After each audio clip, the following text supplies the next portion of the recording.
सबको जय मसीह की।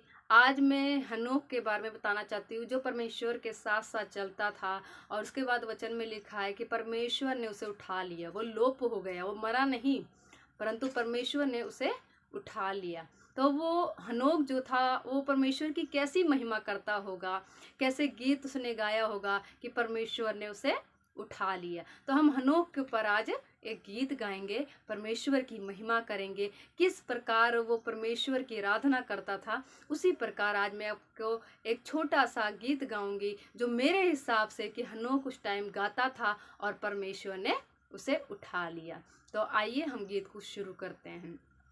आराधना आराधना हो तेरी आराधना, ओ काबा वांगू में उड़दा ही जावांगा, तेरी महिमा कर कर के नवा बल में पावांगा। आराधना आराधना हो तेरी आराधना, मैं तेरी हाँ रचना तेरे विच वसदा हाँ, तेरी उंगली फड़ फड़ के तेरे संग चलदा हाँ। मैं तेरी हाँ रचना तेरे विच वसदा हाँ, तेरी उंगली फड़ फड़ के तेरे संग में चलदा हाँ। मैं क्यों कह रही हूँ कि हनोक ने ऐसे गीत गाए होंगे, क्योंकि आदम जो था, आदम के चौथा पुत्र जो हुआ था वो था हनोक, जो परमेश्वर के साथ साथ चलता था। तो क्या आदम ने बताया नहीं होगा कि परमेश्वर ऐसा है, या परमेश्वर ने हमें कैसा बनाया, या हम परमेश्वर की महिमा करेंगे तो परमेश्वर हमारे साथ साथ कैसे चलेगा। इसलिए मैं इस गीत को हनोक के ऊपर रख रही हूँ, क्योंकि परमेश्वर की महिमा उसने इस प्रकार किया होगा, जो परमेश्वर के साथ साथ चलता था और परमेश्वर ने उसे उठा लिया।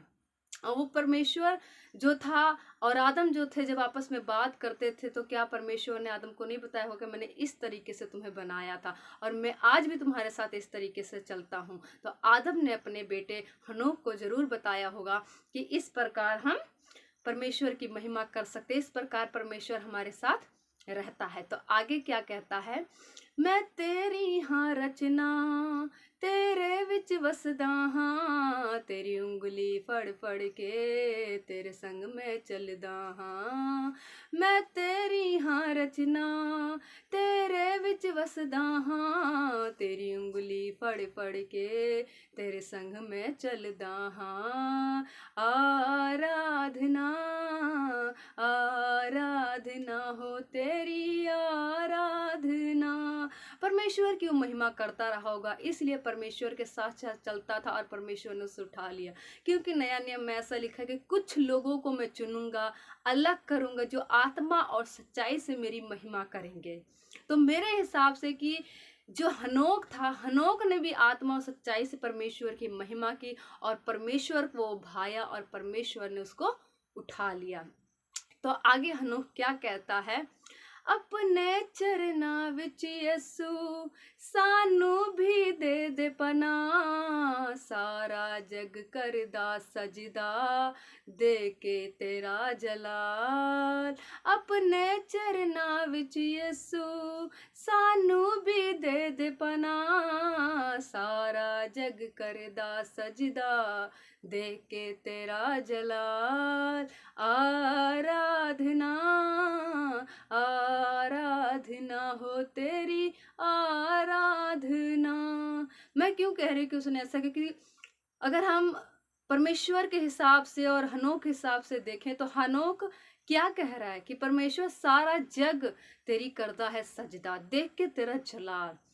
क्योंकि पंछी भी परमेश्वर की महिमा को देखता है और उसकी सजदा करते, पेड़ पौधे भी उसकी सजदा करते हैं, पहाड़े ऊंचे ऊंचे उसकी सजदा करती हैं। तो उसने देखा होगा कि हर चीजें परमेश्वर की सजदा करती हैं, इसलिए उसने ये गीत गाया होगा और परमेश्वर के इस प्रकार से उसने महिमा किया होगा। इसलिए वो गाता होगा और परमेश्वर की महिमा करता होगा, इसलिए परमेश्वर ने अपने पास उसको बुला लिया, उसको जीवते जीत अपने पास उठा लिया कि जो महिमा वो मुझे पृथ्वी पर देता है वही महिमा मेरे को वो स्वर्ग में दे। इसलिए हमें भी अपनी आत्मा और सच्चाई से उसकी महिमा करना चाहिए और विश्वास रखना चाहिए कि प्रभु भी हमें जीवित उठाएगा। आप सबको जय मसीह की वीडियो पसंद आए तो लाइक करें।